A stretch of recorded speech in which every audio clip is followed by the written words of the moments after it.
Hello everyone. हम सामान्य हिंदी के अंतर्गत जो दोहा छंद अलंकार जो पढ़ रहे थे, तो उसके अंतर्गत आज हम दोहा पढ़ेंगे, दोहा के बारे में। तो आप वीडियो अंत तक जरूर देखना। वीडियो पसंद है तो लाइक शेयर कर देना, चैनल को सब्सक्राइब जरूर कर लेना।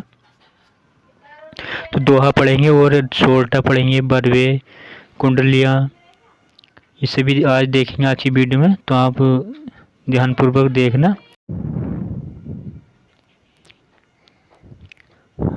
दोहा के प्रथम और तृतीय चरण में 13 मात्राएं तथा द्वितीय और चतुर्थ चरण में जो है 11 मात्राएं होती हैं। विषम चरणों के अंत में लघु तथा सम चरणों के प्रारंभ में जगड़ नहीं होता है। तो इस प्रकार दोहे में जो होती है प्रथम और तृतीय चरण में जो है 13 मात्राएं होती हैं, और द्वितीय और चतुर्थ चरण में जो चरण होता है उसमें 11 मात्राएं होती हैं। इसका उदाहरण देखेंगे अब। कागा काको धन हरे, कोयल काको दे, मीठे बचन सुनाए कर, जग अपनों कर ले। तो इसका उदाहरण हो गया ये। आपको पता ही है दीर्घ वर्ण जो होते हैं उनमें जो है गुरु की 2 मात्राओं का प्रयोग किया जाता है, और जो ह्रस्व स्वर होते हैं, ह्रस्व वर्ण जो होते हैं उनमें 1 मात्रा का प्रयोग किया जाता है। इसी प्रकार की मात्रा काउंट की जाती है। अब सोरठा देखेंगे। इसके प्रथम और तृतीय चरण में 11 तथा द्वितीय और चतुर्थ चरण में 13 मात्रा होती है। इसके विषम चरण के तुक मिलते हैं। यह दोहे के विपरीत होता है, तो दोहे का उल्टा होता है ये। तो इसमें प्रथम और तृतीय चरण में 11 मात्रा और द्वितीय और चतुर्थ चरण में 13 मात्रा हो जाती हैं। इसका उदाहरण देखेंगे हम।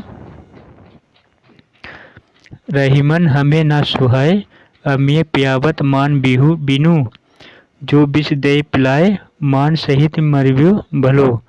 तो ये जो है सोरठा का उदाहरण हो गया है। बरवे देखेंगे। बरवे भी कई बार परीक्षा में पूछा गया है। इसके विषम चरणों में 12 तथा सम चरणों में 7 मात्राएं होती हैं। इसके सम चरणों के अंत में जगड़ या तगड़ के प्रयोग से काव्य में मिठास आ जाती है। इसमें यति चरणांत होती है। बरवे का उदाहरण पढ़ेंगे अब।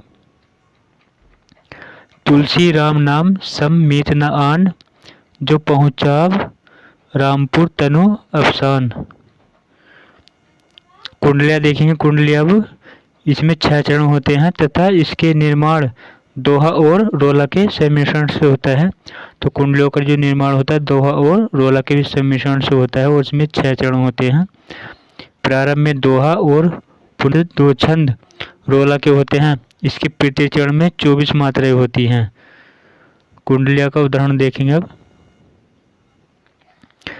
कोई संगी उत नहीं, इत की ही को संग, पंथी लेनु मिलिली तन्ही वे, सबसो सहित उमंग।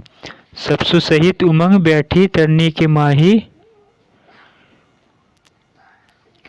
नदिया नाव सजो फेरी मिली ही पहनाही, बरने दीनदयाल पर पुनि भेंट न होई, अपनी अपनी गेलपति जो रब सब कोई। अब सवैया देखेंगे। तो इसमें प्रत्येक चरण में 6 चरण होते हैं। इसमें चरण में जो है 24 मात्राएं होती हैं। अब सवैया देखेंगे। अब जहाँ सवैया देखेंगे, इसके एक चरण में 22 से लेकर 26 वर्ण होते हैं। इसके कई भेद हैं, परंतु मतगयंद सवैया सर्व प्रमुख है, जिसके प्रत्येक चरण में 7 बगड़ और अंत में 2 गुरु वर्ण होते हैं। यथा देखते हैं हम। जा हो रहते तुम नाथ, जहाँ रहता मन, सात सदैव बहाँ। तो 23 वर्ण हो जाएंगे। इंद्र वर्जा देखेंगे अब। इसके प्रत्येक चरण में 2 तगड़, 1 जगड़ और 2 गुरु वर्ण होते हैं। इस छंद में 11 वर्ण होते हैं तथा 11वें वर्ण पर यति होती है। जैसे उदाहरण देखेंगे अब इसका। पहला उदाहरण देखेंगे। क्या कुमोदी क्या मणि मजुमाला, है कांपती दीप शिखा विशाला। दूसरा उदाहरण देखेंगे। जागो उठो भारत देशवासी, आलस्य त्यागो न बनो बिलासी, ऊंचे उठो दिव्य कला दिखाओ, संसार में पूजे पुनः कहलाओ। अब 10वां देखेंगे हम, जो है ये उपेंद्र वर्जा हो जाएगा। इसके पितृ चरण में 11 वर्ण होते हैं तथा क्रमशः जगड़, तगड़, जगड़ और गुरु आते हैं। इस प्रकार इंद्र वर्जा और उपेंद्र वर्जा में प्रथम वर्ण के गुरु लघु होने का ही अंतर है। बड़ा कि छोटा कुछ काम कीजिए, परंतु पूर्वा पर सोच लीजिए। बसंत तिलका, इनमें तगड़, भगड़, जगड़, जगड़ व 2 गुरु वर्ण के क्रम में 14 वर्ण होते हैं।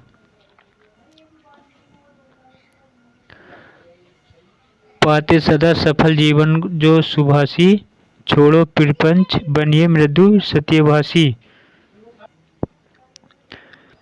कविता देखेंगे अब। इस छंद के प्रत्येक चरणों में 16 और 15 के विराम से 31 वर्ण होते हैं। प्रत्येक चरण के अंत में गुरु वर्ण होना चाहिए।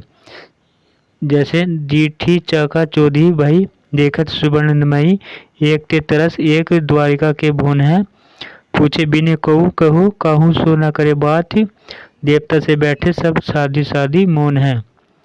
तो इस प्रकार आज की हमारी वीडियो यहीं पे एंड होती है। आपको वीडियो पसंद आए तो लाइक शेयर कर देना, चैनल को सब्सक्राइब जरूर कर लेना। Thanks for watching this video.